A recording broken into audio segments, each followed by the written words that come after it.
Olá, meus amigos, olá, minhas amigas, olá, concurseiros, tudo bem? Sejam todos bem-vindos ao nosso encontro em que trataremos da Lei de Lavagem de Dinheiro, Lei número 9.613 de 1998. Tá?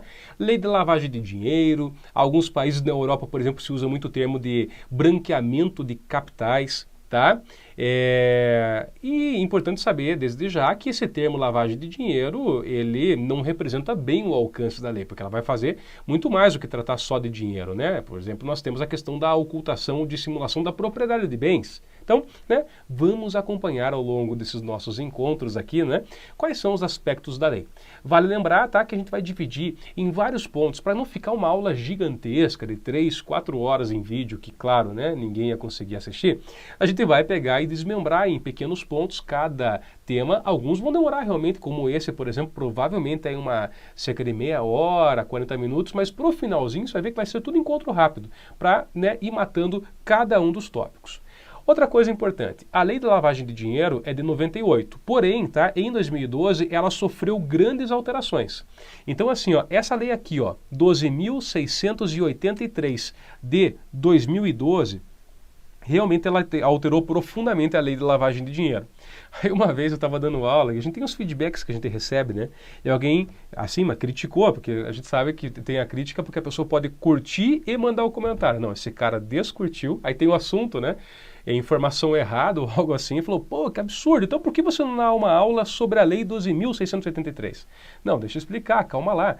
A 12.683, ela foi uma lei que alterou a 9.613, continua sendo essa a lei da lavagem de dinheiro, alterada por alguns dispositivos da de 2012, já integrados aqui na nossa aula. Então fique absolutamente seguro, a gente está estudando sim o que tem que ser estudado, tá? Eu digo isso porque, né, gato escaldado tem medo da água fria, então já, né, ficou aqui, né, já sempre explica no comecinho da matéria. E só mais uma outra situação que a gente tem acompanhado também de alguns feedbacks, né? Sempre, claro, e até eu compreendo mais aqui.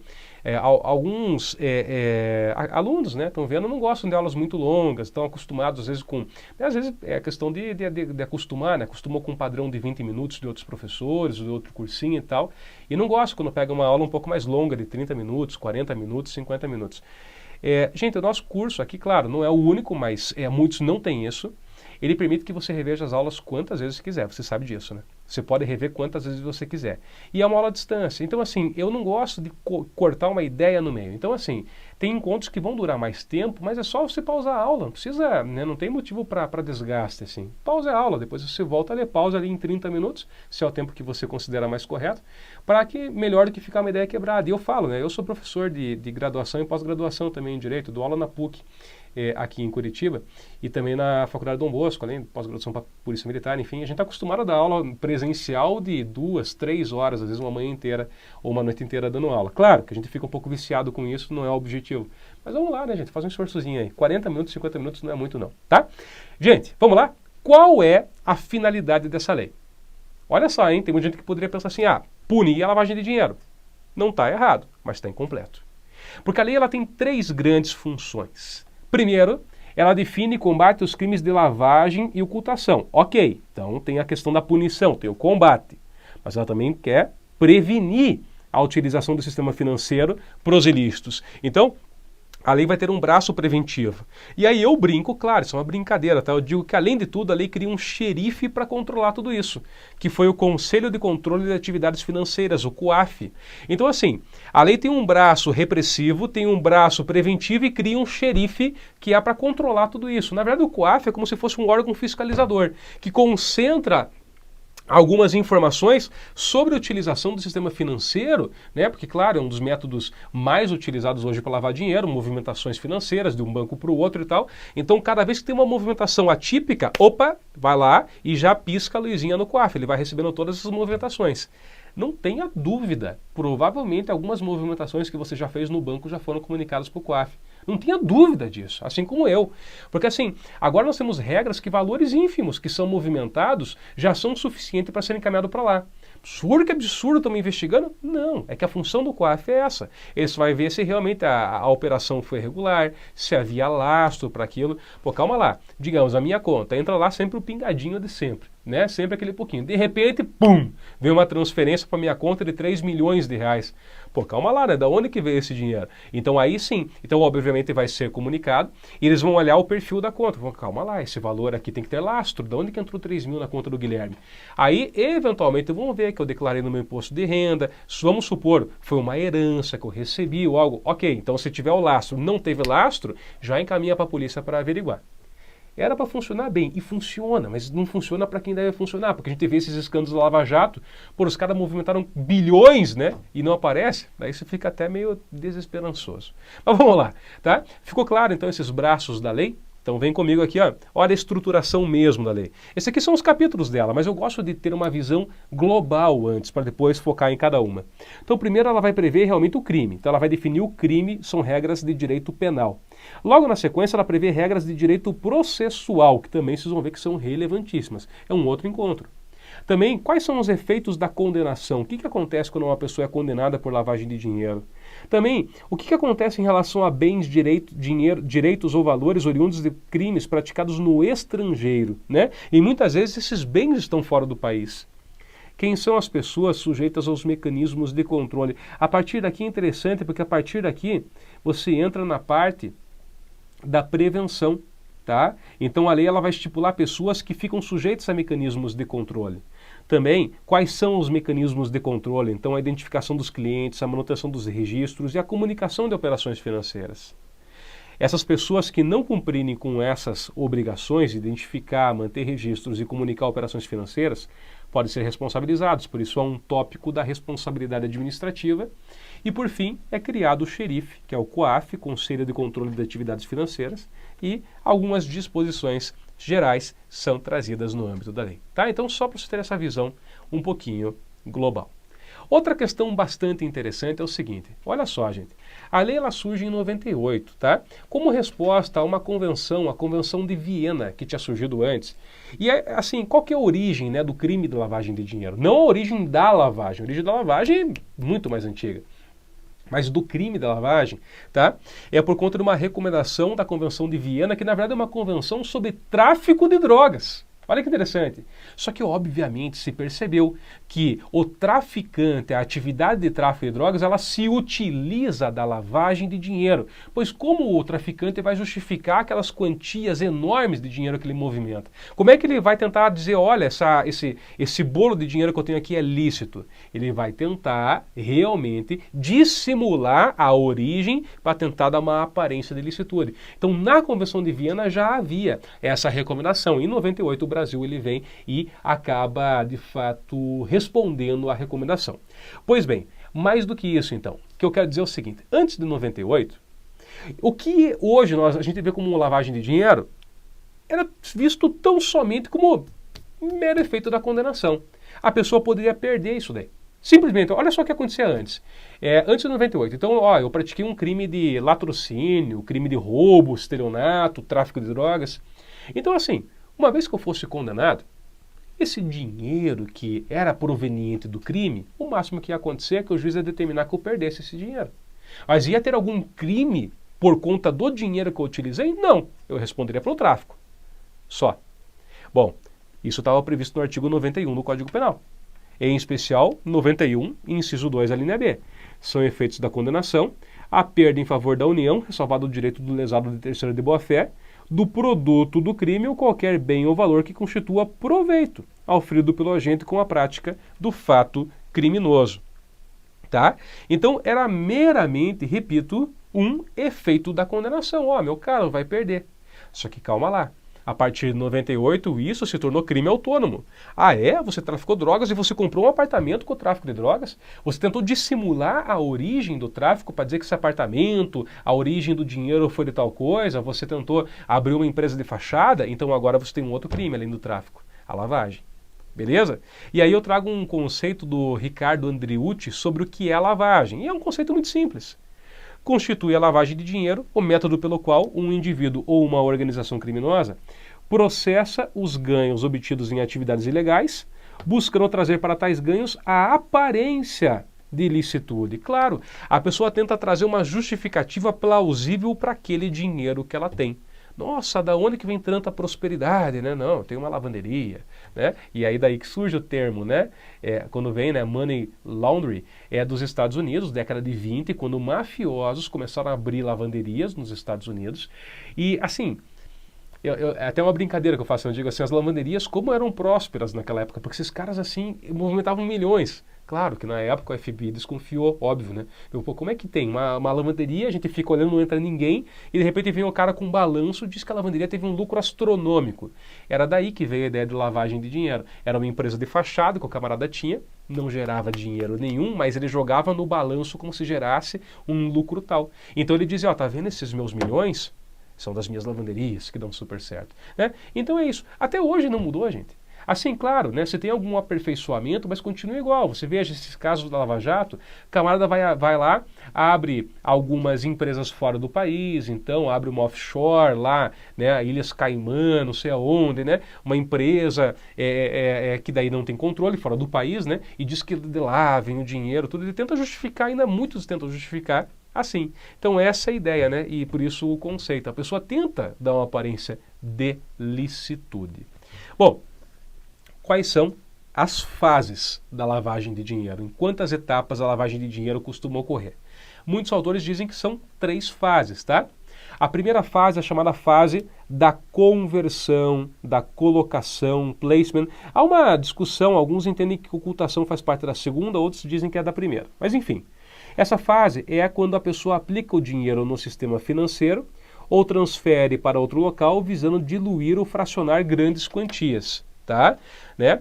Então, assim, quando a pessoa faz isso, normalmente ela tem que fazer em quantia não muito grande, porque, como eu disse, caiu lá 5 milhões na conta de alguém, leva a suspeita. Agora, às vezes em pequenas quantias, vai fazendo pequenas transferências para um mesmo local. Então, primeiro a pessoa muitas vezes usa do sistema financeiro para essa finalidade, tá? Então, primeiro ela coloca o dinheiro no sistema financeiro. Aí vem a segunda parte. Ela precisa dissimular. Tá? E aí a fase de controle, chamada estratificação, ou empleage. Tá? Então ela visa dissociar o dinheiro da sua origem, ela tenta dificultar o rastreamento. Tá?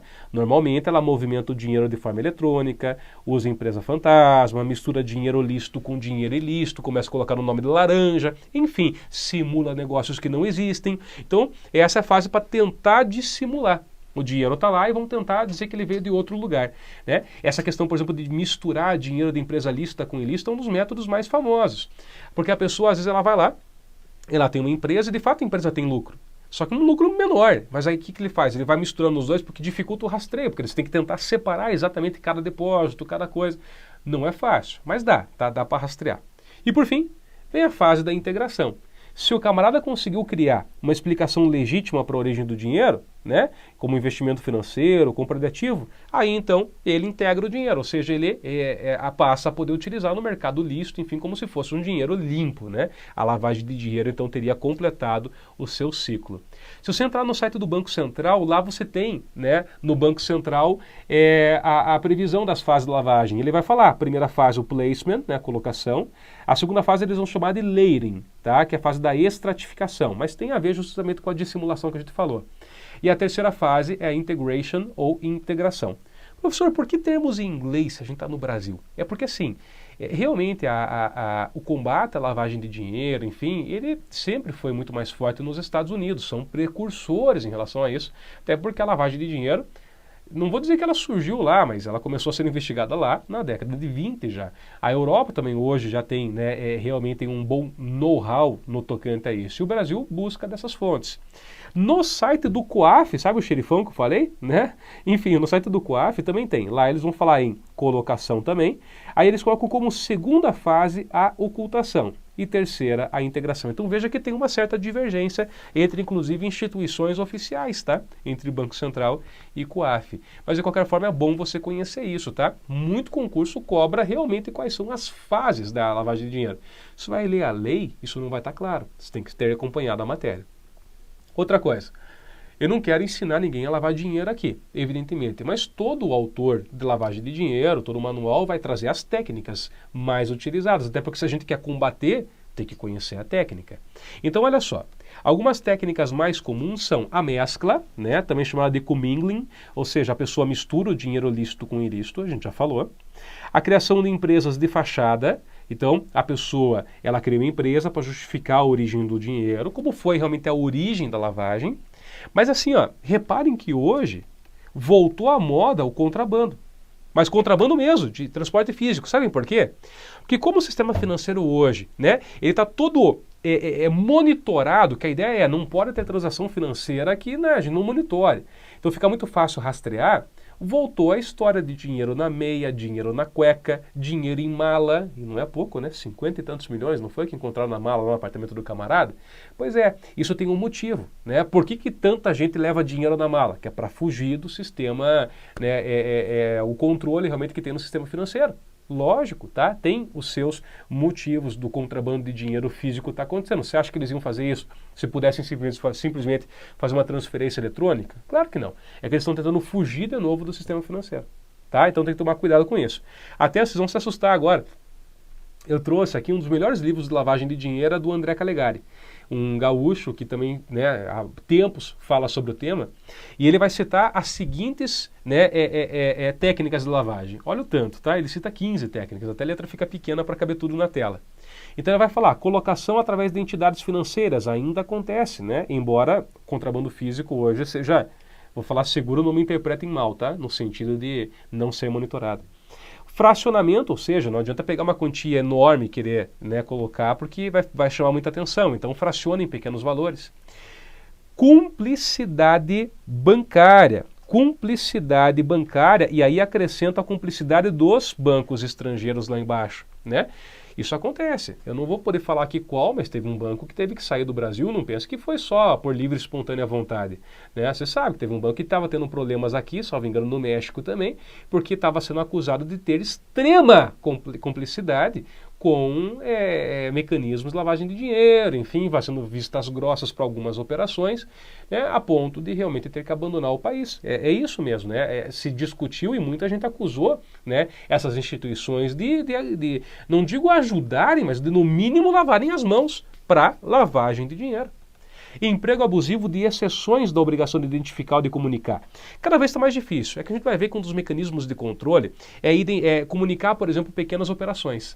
Então, assim, se a comunicação é a partir de 2000, a pessoa tenta movimentar 1999. Percebe? Daí não entra no critério, porque, claro, é como se fosse um robô, né? É um algoritmo que vai prever. Cada movimentação já encaminha para o COAF. Então a pessoa tenta pegar exatamente o limite abaixo. Só que isso é uma besteira hoje. Por quê? Porque, na verdade, o que vale é a somatória dentro do mês. Então, assim, só pode movimentar 2.000. Então vou movimentar 1999. Mas na segunda que eu colocar mais R$1 que seja, comunicou. Porque ele vai pegar a somatória e não um valor só. A não ser que o cara fique daí realmente, né, milênios tentando mandar pouco dinheiro, porque normalmente a gente está falando de grandes volumes, né? Senão ele não vai conseguir completar. Mas já teve uma época que isso foi mais utilizado. A colocação mediante instituições financeiras não oficiais também, que não têm um tanto controle. A mistura de fundos lícitos com fundos ilícitos. E só para comentar de instituição financeira não oficial, a mesma coisa vale inclusive para alguns investimentos, né? Essas moedas virtuais, por exemplo, quem que tem controlado todas elas? O camarada aparece com um monte e diz, não, investi em tal moeda exatamente em tal data e consegui aí, né, 3.000% de lucro e tal, e por isso essa é a origem da quantia. Esse é o problema, né? Se você não tem essa possibilidade de rastreio, tá? Então, misturar dinheiro lícito com ilícito, o contrabando de dinheiro, que é aquela que eu falei, né, que tá, né, voltou, né, dinheiro na cueca, meia, enfim, mala. Aquisição de bens com dinheiro, tá? Aquisição de bens com dinheiro, conversão de dinheiro em instrumento financeiro, aquisição de bens materiais com dinheiro e sua posterior troca ou venda, né? Daí a pessoa justifica também. A transferência eletrônica de fundos, a venda de bens imóveis, os famosos laranjas, né? Testas de ferro, empresas fantasmas, empréstimos simulados, falsas faturas de importação e exportação e por aí vai. Gente, muita, né? São muitas técnicas para realmente, né, se lavar o dinheiro, né? Essas são algumas delas aí que nós, né, que a gente menciona aqui. Por exemplo, você vai ver que a lei ela tem uma preocupação especial com pessoas que trabalham com obras de arte, com gado, pessoas que trabalham com metais preciosos, porque é outra forma de lavagem de dinheiro. Veja, teve um governador aí, você provavelmente vai saber quem eu estou falando, que está preso, que responde a centenas de atos individuais de lavagem de dinheiro, que comprava para a esposa joias, enfim, caríssimas, né? Veja, essa é uma das formas, porque depois, imagine, lá no futuro, né? Essa moça vai vender uma joia, quem que vai perguntar da onde que veio, né? Ah, veio de uma herança, recebi, né? Enfim, de presente, né? Você perde aquele controle. Aí você tem uma joia que vale lá, enfim, 300 mil reais. Então, assim, isso sempre foi utilizado. Pasmem os senhores, compra e venda de jogadores, né? Basta ver, né, os escândalos que tem na Espanha em relação à compra e venda de jogadores, porque muitas vezes se suspeita de lavagem de dinheiro. Você fala do valor imaterial, né? Eu falo, a partir do momento que um jogador começa a valer milhões, qual é a diferença entre você cobrar 15 milhões e 20 milhões? Né? Parece que tudo está dentro do possível ali. E aí, às vezes, é nessa diferença que o cara está lavando dinheiro para justificar um valor ilícito que ele tinha.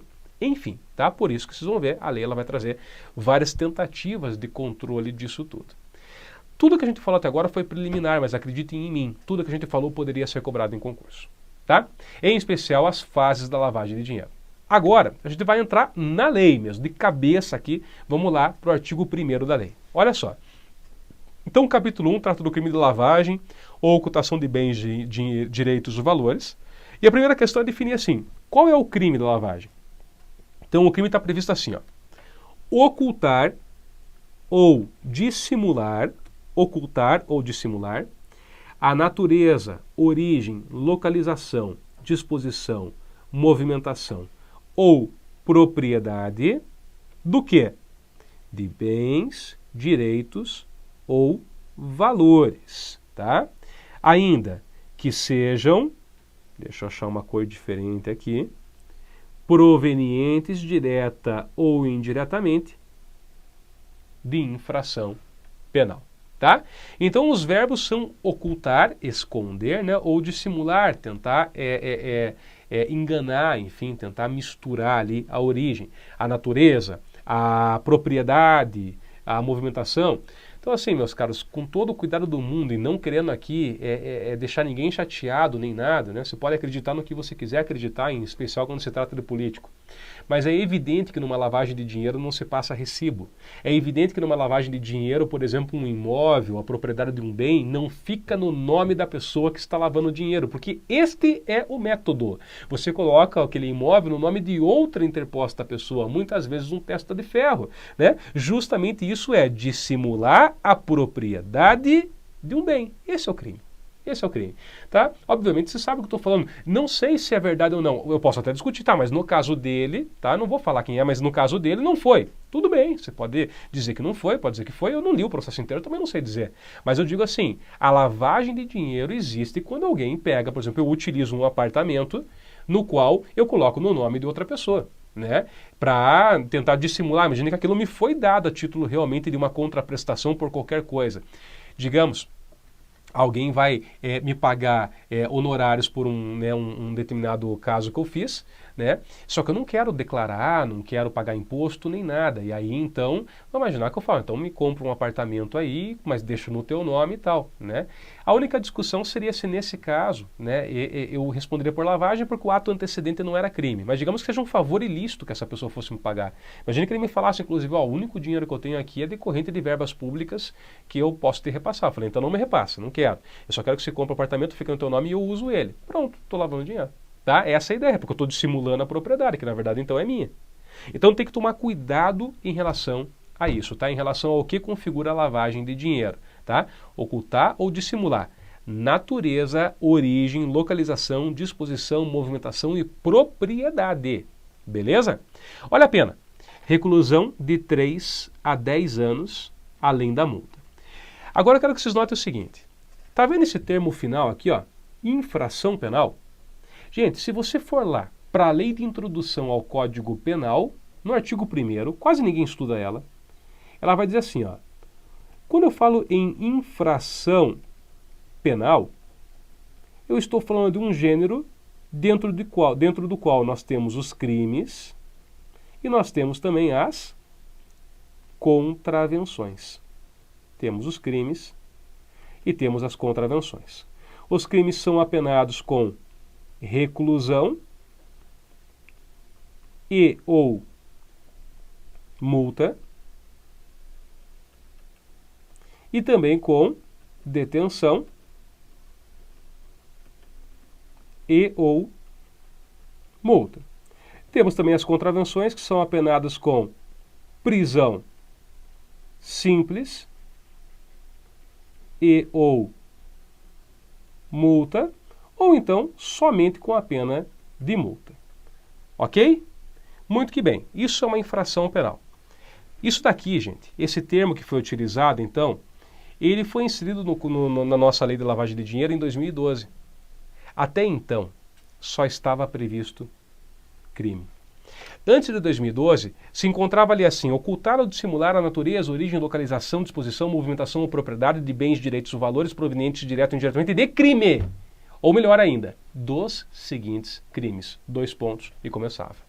Tráfico de drogas, extorsão, enfim, tinha uma relação de crimes que sujeitava a lavagem de dinheiro. E aí o que acontecia? O camarada, ele era bicheiro. Jogo do bicho não é crime, é contravenção penal. Então o que acontecia? Ele poderia responder por lavagem de dinheiro? Não. Porque se jogo do bicho é uma contravenção penal e a lei falava em infração antecedente como sendo crime, não abordava. Não abordava. Não foi à toa, então, que em 2012 o legislador ele ampliou. Ele disse: não, quer saber uma coisa? A gente não vai ficar elencando quais são os delitos. A gente vai colocar simplesmente o termo infração penal. Infração penal. Esse é o ponto. Até uma figura conhecida, acho que você sabe quem que é, né? Sérgio Moro, sabe quem que é?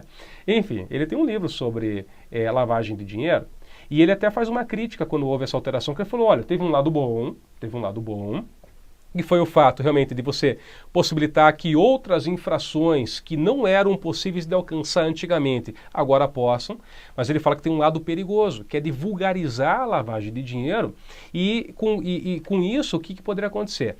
Você perderia o foco daqueles delitos mais graves em que ocorre a lavagem de dinheiro, porque você teria que realmente distribuir os esforços para todo e qualquer delito. Porque hoje se o cara furta, eu posso ter lavagem de dinheiro. E aí pense, com a nossa estrutura que já é pequena, já pensou a gente investigar lavagem de dinheiro em todos os delitos existentes? Então ele diz: ó, esse é um risco que se tem quando também se faz uma ampliação dessa. Mas foi uma opção legislativa. Fechou? Vem cá, gente. Olha só, por sinal. Se o concurso for além e cobrar assim, qual é a geração da criminalização da lavagem de dinheiro no Brasil? Existem 3 gerações, tá? A primeira geração é aquela que ainda decorre da Convenção de Viena. A Convenção de Viena recomendou a criminalização da lavagem por conta do tráfico. Então é aquela que só prevê o tráfico como crime antecedente. Aí teve a segunda geração, que era a brasileira, tá? Até 2012, que além do tráfico de drogas, traz um rol com outros crimes. Então ele amplia a repressão, mas não é tudo. Ele então vai dizer: ó, além do tráfico, tal crime podem ser delitos antecedentes para o tráfico de drogas, para a lavagem de dinheiro. E chegamos à terceira geração, essa sim agora a atual do Brasil, em que qualquer ilícito penal pode ser antecedente para lavagem de dinheiro. Qualquer ilícito penal que a pessoa pratique antes, e com esse dinheiro ela tente dar uma aparência de ilicitude, pronto, eu posso configurar. Então hoje no Brasil nós estamos na terceira geração da criminalização da lavagem de dinheiro. Prosseguindo. Qual é o bem jurídico protegido? Essa é uma das grandes discussões da lavagem de dinheiro. O que se protege? Né? Todo crime protege alguma coisa. Vem aqui comigo, por gentileza.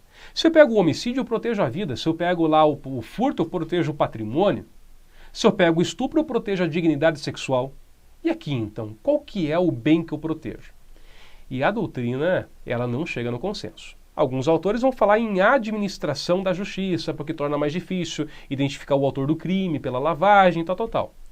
Outros, e me parece que aí, né, é o mais correto, vão dizer que realmente é a ordem socioeconômica, que há um bem jurídico estipulado pela própria Constituição Federal. Afinal de contas, há um abalo no próprio sistema financeiro como um todo, quando alguém vai lá e consegue inserir valores ilícitos no nosso sistema financeiro. Tá? Mas assim, não é uma discussão fácil. É que aqui, né, claro, para um cursinho a gente não tem tempo de aprofundar. Mas, né, se você for pegar, houve uma discussão importante na Suíça, né, que, enfim, né, propício a discutir lavagem de dinheiro lá, né, porque sempre foi um paraíso para quem queria esconder o dinheiro. Afinal de contas, eles não abriam sigilo a custo nenhum. Agora, com muita força da União Europeia, muito empenho, eles conseguiram. A Suíça está realmente relativizando isso. Ela era um paraíso fiscal por conta disso, né? Eles não abriam sigilo. Não abriam. Então o camarada podia ser o maior crápula, mandava dinheiro para lá, ficava seguro. Enfim, mas na Suíça tem uma discussão famosa, tem um autor chamado Strattenwert, que tem um artigo escrito em que ele diz, olha, realmente, eles discutiram e não chegaram a conclusão nenhuma, não conseguiram identificar o que se protege, mas mesmo assim entenderam que tinha que criminalizar. É algo diferente, enfim, mas é uma discussão bem acadêmica. Mas vamos lá, vamos adiante, tá? Mas ficou claro, em especial ordem socioeconômica. Se quiser falar de administração da justiça, tem autor que fala também. Quem pode praticar a lavagem de dinheiro? Quem é um sujeito ativo? Qualquer pessoa, até mesmo quem comete o crime antecedente, mas também pode ser quem não comete. Pensa comigo. Eu tenho que falar de um dos melhores filmes, né, o melhor filme aí de todos os tempos. Poderoso Chefão. Veja, no Poderoso Chefão você tinha lá então o Don Corleone, seu filho Michael Corleone, o Sonny, né? Quem já viu sabe de quem eu estou falando, é um sacrilégio você não ter visto, mas enfim. Evidentemente eles com a venda de bebidas alcoólicas, enfim, controlando algumas áreas, eles conseguiam dinheiro ilícito e precisavam lavar. Então veja, se o próprio Don Corleone tentasse dar uma aparência de ilicitura, ele é sujeito ativo. Ele mesmo que praticou o delito antecedente, por exemplo, a extorsão, e agora ele pratica o delito subsequente, que é a lavagem. Fechou? Mas pode ser uma terceira pessoa. No filme, por exemplo, eles mostram a figura do Tony. Tony é um filho adotivo que cuida, que ele faz a figura do consigliere, né? Uma figura famosa da máfia. Toda máfia tem o consigliere, né? Que é um advogado, um contador, que é o cara responsável por fazer a parte burocrática, fazer o negócio parecer lícito. Se você ver, teve uma entrevista do Youssef, sabe o Youssef da Polícia Federal, esse que, né, deu origem a toda a Lava Jato e tal? Pois é, ele meio que diz isso. Ele fala, olha, eu era um burocrata. Ele teve uma entrevista que ele falou, eu era um burocrata. Realmente é que eu sei lavar. Ele falava assim, essa é a minha, enfim, a minha, eu vou dizer minha virtude porque é sacanagem, né? Mas é o meu know-how. Então eles me procuravam, mas eu era um burocrata, eu não ficava com o dinheiro. Eu dava a aparência de licitude para eles e fechou. Então veja, é isso, né? Às vezes realmente não foi ele que provavelmente foi lá conversar com uma empreiteira e tal. Não, mas ele fazia parte da lavagem, como se fosse um consigliere da antiga máfia. Portanto, não importa, pode ser quem não praticou o delito antecedente. Fechou? Sujeito passivo, quem pode ser vítima, aqui é o Estado, é a coletividade como um todo. Tá? Porque, querendo ou não, você tem pessoas praticando atividades ilícitas, inserindo dinheiro dentro da economia como se fosse ilícito. Aí você pode pensar, mas é mais dinheiro circulando. É nada, porque isso, querendo ou não, de uma forma imediata, isso acaba comprometendo a própria noção de livre concorrência. Querendo ou não, você pensa que um dos pressupostos da Constituição Federal, dentro de uma economia de mercado, é a livre concorrência, mas a partir do momento que eu tenho pessoas que lavam o dinheiro e que ingressam no mercado junto, né, você tem um desequilíbrio natural. Né? Então, sim, a longo prazo afeta a todos nós, a médio prazo afeta a todos nós. Bom, em relação ao tipo objetivo, ou seja, os termos da lei, só para compreender melhor, né? Ocultar significa esconder, dissimular significa disfarçar. A natureza, ou seja, qual é o tipo do bem, a origem, a proveniência, a localização, né? Nem precisaria colocar, você vai dizer, professor, isso daí eu sei, né? É o local onde está o bem. A disposição, a movimentação, ou seja, como ele é utilizado. A propriedade, ou seja, quem é o verdadeiro proprietário dos bens, direitos ou valores, direto ou indiretamente de infração penal. Tá? Então, eu sempre acho um pouco desnecessário analisar tipo objetivo, mas todo manual analisa. Tipo subjetivo agora. Veja, gente, só o dolo. A pessoa tem que ter vontade de lavar dinheiro, tá? Ou seja, a vontade livre e consciente de ocultar ou de dissimular bens, valores e direitos provenientes de infrações penais. Tipo subjetivo, repito, o dolo, tá? Somente o dolo. Consumação e tentativa, tá? A consumação ocorre com a mera ocultação ou dissimulação. Ah, professor, a pessoa precisa integrar o dinheiro, precisa colocar de novo no mercado? Não. Quando ela ocultou, já era. Já era. Quando ela dissimulou, já era. Já está consumado o crime. Agora, pergunte-se, e a tentativa, cabe ou não? E aí é simples. Cabe até porque o artigo 1º, parágrafo 3º já diz. A tentativa é punida nos termos do parágrafo único do artigo 14 do Código Penal. Sobre o que diz o parágrafo único? Diz que, no caso de tentativa, aplica-se a pena do crime consumado, diminuída E aí eu agora me lasquei, porque eu quis colocar confiando aqui na memória e agora me deu um branco. Ó, eu vou colocar um percentual e se tiver errado é só você olhar o Código Penal e você me corrige, tá? Mas salvo engano é diminuída de 1/3 a 2/3, tá? 1/3 a 2/3. Peço perdão se eu estiver errado, se for 1/6, 2/3, enfim, agora me deu um branco danado, mas salvo engano é 1/3 ou 2/3 mesmo, tá? Enfim, então se aplica a pena do crime consumado, que é de 3 a 10 anos, tá? Mas depois o juiz tem que reduzir a pena de 1 a 2/3. Beleza? Fechou? Então, vamos lá, continuando.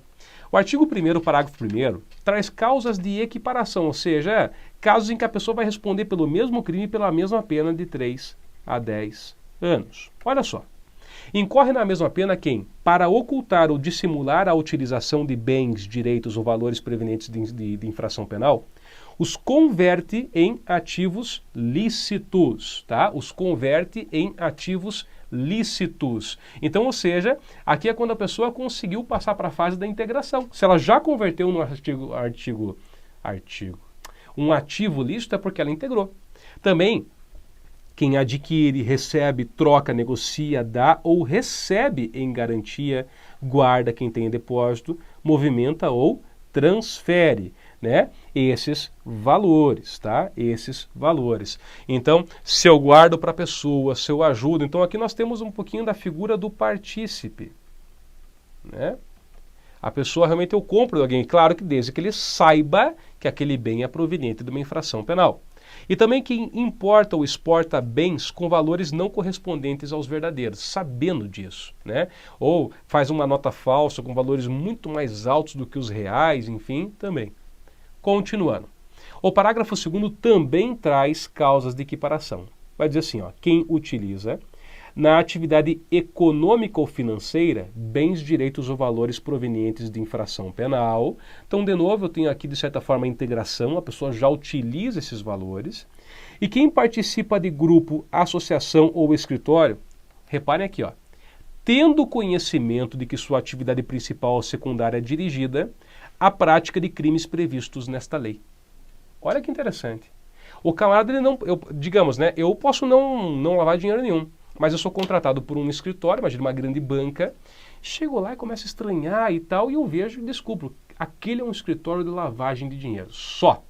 Nesse exato momento eu tenho que sair. Se eu continuar no escritório, o fato de participar de um escritório, grupo, associação, sabendo que a principal atividade, ou que secundariamente, mas ainda assim há lavagem de dinheiro, eu não posso permanecer nesse local. Tá? Então aqui você tem uma situação em que a pessoa não pode alegar cegueira deliberada. Ah, não, mas eu não quero saber, o importante é que eu tenho meu saláriozinho e eu trabalho aqui.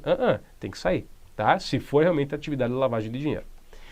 O parágrafo 4º traz uma causa de aumento de pena de 1 a 2/3. Quando? Quando o crime definido nessa lei é cometido de forma reiterada ou por intermédio de organização criminosa. Tá? Forma reiterada ou por intermédio de organização criminosa. Tá? E aí é interessante que, em relação à organização criminosa, ela só foi ser definida mesmo pela Lei 12.850 de 2013. E aí sim, hoje nós temos. Tem conceito? Claro que tem. Considera-se organização criminosa a associação de 4 ou mais pessoas, estruturalmente ordenada e caracterizada pela divisão de tarefas, mesmo que informalmente, com o objetivo de obter, direto ou indiretamente, vantagem de qualquer natureza, mediante a prática de infrações penais, cujas penas máximas sejam superiores a 4 anos, ou então, meus caros, que sejam de caráter transnacional. Hoje esse é o conceito de organização criminosa. Claro, não é o objetivo nessa lei de estudar a organização, mas aí você já fica sabendo e está no material para você estudar. O importante é você saber, se alguém for condenado por lavagem de dinheiro, fazendo parte de uma organização criminosa, ou a prática sendo reiterada, várias vezes ela já lavou dinheiro, aumenta-se a pena de 1 a 2/3. Por outro lado, e para terminar a aula de hoje, nós também temos uma causa de diminuição nos mesmos patamares, de 1 a 2/3, mas não é só isso. Olha só, a pena pode ser reduzida de 1 a 2/3, pode ser cumprida em regime aberto ou semiaberto, pode o juiz deixar de aplicar a pena, ou, se já aplicou, pode substituir a qualquer tempo por pena restritiva de direitos, ou seja, a famosa pena alternativa. Quando?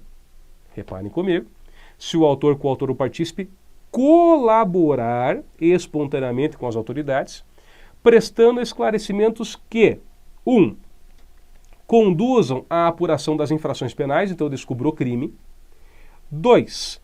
Identifiquem os autores, coautores e partícipes. Ou 3. Ajude na localização dos bens, direitos ou valores objeto do crime. Isso daqui, portanto, nada mais é do que uma espécie de delação premiada ou colaboração premiada que você está cansado de ouvir aí nas notícias dos jornais, né? A lei de lavagem de dinheiro já previa isso e já traz essas possibilidades aqui. Pode ter ali a não aplicação de pena, pode ter a mera redução, a mudança de regime, o cara ia ficar no regime fechado, o juiz concede ali um semiaberto para facilitar um pouco, ou um aberto, e o juiz pode substituir a pena por uma pena alternativa. São algumas das possibilidades, mas para isso a colaboração tem que ser efetiva. Então anotem aí se quiserem. 2 requisitos da colaboração premiada: efetividade e espontaneidade. Primeiro que ninguém pode obrigar, tem que ser espontânea. E efetividade por quê? Porque eu tenho que ajudar na apuração do crime, eu tenho que ajudar na identificação das pessoas que participaram, que foram autores ou coautores, e né, um desses 3, ou os 3, não importa. Tá? Eu tenho que ajudar na localização dos bens, direitos ou valores objetos do crime. E aí sim, eu tenho realmente uma colaboração efetiva e faço jus ao prêmio. O prêmio é a redução de pena, ser perdoado, ter uma pena alternativa e assim por diante. Fechou? Espero que tenha gostado. Meus caros, ficamos por aqui nessa primeira parte, tá? Vamos terminando a aula por aqui. Teremos outros encontros para você que quer ver, então não perca, tá? A gente vai trabalhar com a lei inteirinha. Meus caros, é isso. Muito obrigado, tá? Fiquem todos com Deus. Força. Se parecer um pouquinho chato e pesado, mas continue, prossiga. Quanto mais você vai lendo e entendendo a matéria, mais legal vai ficando. Eu, né, sou suspeito para falar que sou apaixonado por legislação extravagante. Embora a minha veia seja direito penal e processual penal, mas, né, acabei caminhando para a legislação extravagante e isso permitiu um leque, assim, de conhecimento que hoje, né, enfim, não abriria a mão por nada. Então é isso, tá? Não deixe de continuar lendo, que você vai ver que você vai gostar também. Meus caros, obrigado, tá? Bons estudos, foquem aí, força, não desistam. E se gostou dessa aula, me ajuda também, tá? Deixa um joinha aí, manda um like pra mim aí, que a gente fica muito feliz, você me ajuda aqui no curso. E se quiser, manda um recado também. Valeu, muito obrigado, até mais.